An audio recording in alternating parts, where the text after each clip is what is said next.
बिस्मिल्लाहिर्रहमानिर्रहीम इय्याका नअबुदु व इय्याका नस्तईन इहदिनस सिरातल मुस्तकीम। अस्सलाम वालेकुम नाज़रीन, मैं जावेद इकबाल। दो तरह से मैं आपसे मुखातब हूँ। एक तो टिकटॉक पर आप मुझे लाइव देख सकते हैं। रोज़ाना मैंने 5 बजे आना है, लेकिन आज थोड़ा सा लेट हूँ, जिसकी माज़रत। और दूसरा मेरा रेगुलर प्रोग्राम है, जिसमें आज मैंने आपसे एक सवाल करना है, अपने चाहने वालों से, अपने पाकिस्तानियों से, अपने पीटीआई के लोगों से, खिलाड़ियों से मैंने एक सवाल करना है कि पीटीआई के चेयरमैन, बानी चेयरमैन इमरान खान का मुस्तकबिल क्या है? क्या उनका मुस्तकबिल तहरीक है या रोशन है? आइंदा दिनों में उनके साथ क्या सलूक होने वाला है, ये मैंने आपको बताना है। दूसरी बड़ी अहम खबर यह है कि पीटीआई की केपी हुकूमत के खिलाफ घेरा तंग हो रहा है। और आज वहाँ पे क्या कुछ हुआ, पीपल्स पार्टी ने क्या कुछ हुआ, और पीपल्स पार्टी ने वहाँ पे क्या कुछ किया, रेड जोन में दाखिल हुई, क्यों हुई, और जो पीपल्स पार्टी की सूबा बचाओ तहरीक है, इसके पीछे कहानी क्या है, ये दो चीज़ें हैं जो मैंने आपके गोश्तजार करनी है। नाजरीन, जैसे ही पाकिस्तान और भारत के दरमियान बादल, जंग के बादल थोड़े सफाई की तरफ गए हैं, ऐसे में पाकिस्तान के अंदर सियासी जमातें काफ़ी मुतहरक हो रही हैं और काफ़ी अपडेट्स होने वाले हैं और काफ़ी मामलात जो हैं वो बिगड़ने वाले हैं। और बजट जो है 2025-26, इसकी भी हुकूमत ने तैयारी कर ली है, इसमें बात करेंगे। लेकिन जो असल खबर है वो ये बतानी है कि आखिर इमरान खान का मुस्तकबिल क्या है और वो कितनी देर अडाला जेल में मजीद रहेंगे, और बात बनते बनते क्यों बिगड़ गई। तलात आ रही थी और दावे हो रहे थे कि इमरान खान 28 मई से पहले पहले अडाला जेल से बाहर आ रहे हैं और बहुत बड़ी हद तक मामला तय पा गए हैं, लेकिन ये मामला बिगड़ चुके हैं।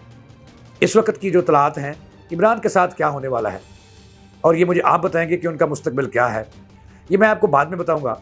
लेकिन आज की सबसे बड़ी खबर जो मैंने आपको देनी है वो केपीके के हवाले से है, पेशावर के हवाले से है। वहाँ पीपल्स पार्टी एक मरतबा फिर है मुतहरक हो गई है और उन्होंने सूबा बचाओ तहरीक शुरू कर दी है। इससे पहले पीपल्स पार्टी जो है वो मरकज़ी हुकूमत के खिलाफ सड़कों पर थी, सिंध के अंदर पानी के मसले पर। ऐसे में इंडिया पाकिस्तान के दरमियान जो जंग थी वो सामने आई, और वो कई रोज़ 24 दिन से ज़ायद पीपल्स पार्टी ने पंजाब को आने वाले जो अहम शहराइन थी वो बंद रखी, रास्ते बंद रखे, जिससे जो कराची से गुड ट्रांसपोर्ट होती थी, जैसे सर्जिकल मेडिकल की दुनिया की हालात हैं, उनकी शदीद शॉर्टेज हुई और कीमतें बढ़ी। वो तो ख़त्म हो गया। अब पीपल्स पार्टी ने रुख कर लिया है केपीके का, और पेशावर को उसने अपने मरकज़ बनाया है एहतजाज का।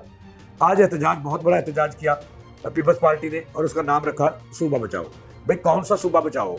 यानी कि वो कह रहे हैं कि केपीके तबाह हो रहा है, केपीके के मसाइल, वहाँ की जो पीटीआई की हुकूमत है वो हल करने में नाकाम हो रही है, डेवलपमेंट की दुनिया में तारीखी छाई हुई है, और अली अमीन गंडापुर और उनकी हुकूमत मुकम्मल तौर पर नाकाम हो गई है, और वहाँ पे कोई भी चीज़ उनके कंट्रोल में नहीं है। जिसके खिलाफ पीपल्स पार्टी ने आज पेशावर में बहुत बड़ा एहतजाजी जो एक रैली भी निकाली और एहतजाज भी किया। वहाँ पे शेलिंग भी हुई। पीपल्स पार्टी के जो जाले थे उन्होंने रेड जोन में दाखिल होने की कोशिश की, और अली अमीन गंडापुर की हुकूमत की पुलिस पहले से तैयार थी और उन्होंने उनको रेड जोन में जो है वो दाखिल होने से रोक लिया। इस पर दोनों तरफ से पथराव हुआ और इस वक्त तक भी पथराव जारी है जब आप मेरा प्रोग्राम देख रहे हैं। और वहाँ सबसे बड़ी खबर जो सामने आई है वो ये है कि रेड जोन के करीब पीटीआई ने अपना एक एहतजाजी कैंप लगाया हुआ था। पीपल्स पार्टी के जालों ने उस कैंप को पर दावा बोला और उसको उखाड़ दिया और उसको आग लगा दी, और फिर उन्होंने रेड जोन की तरफ मार्च किया। तो ऐसे में वहाँ पे पहले से पुलिस मौजूद थी और पुलिस ने उनको रोक लिया, और वहाँ पे दमादम बस्त कलंदर हुआ और काफ़ी देर होता रहा। पुलिस ने मुजाहिरीन को, पीपल्स पार्टी के मुजाहिरीन को मुंतशिर करने के लिए आंसू गैस का इस्तेमाल किया, लाठी चार्ज हुआ, कई लोग वहाँ पे ज़ख्मी हुए आंसू गैस के शल लगने से। लेकिन सवाल ये पैदा होता है कि आखिर पीपल्स पार्टी को सूबा बचाना, सिंध को छोड़कर वो केपीके का क्यों रुख कर रही है, और वहाँ क्यों दमादम मस्त कलंदर कर रही है, और वहाँ लड़ाई की कैफियत क्यों है, और वहाँ पे वो पीटीआई की हुकूमत के गले में फिट होना चाह रही है। इसके पीछे कहानी क्या है?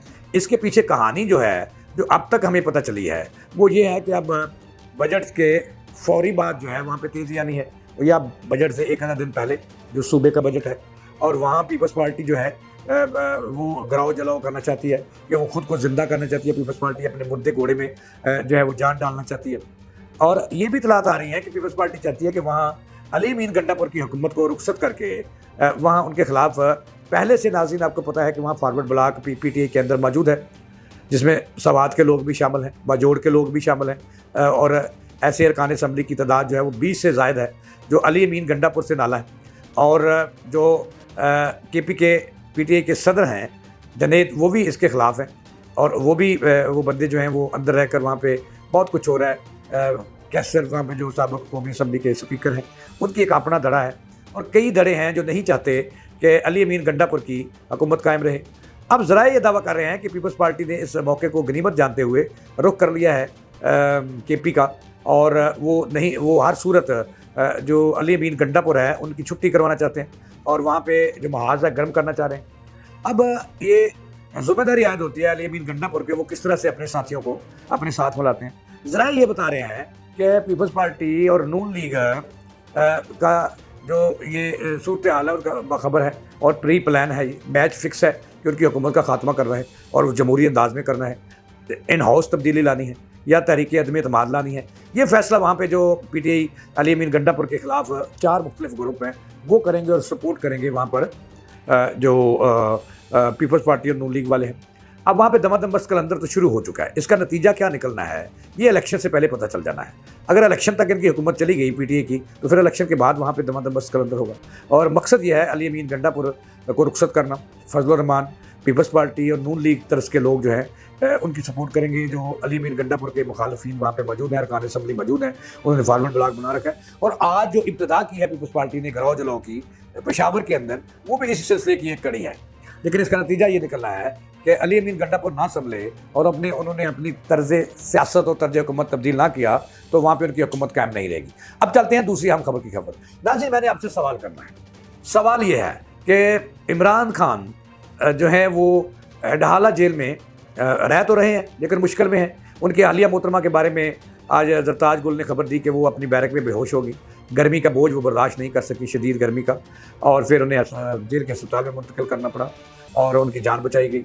अब ज़रा ये भी बता रहे हैं कि इमरान खान के हालात भी अच्छे नहीं हैं। जैसे गर्मी बहुत ज़्यादा थी, वैसे इमरान खान की सेहत भी मुतासर हो रही है, और उनकी सेहत कोई ज़्यादा यानी कि वो जो पहले थी उससे गिरी है।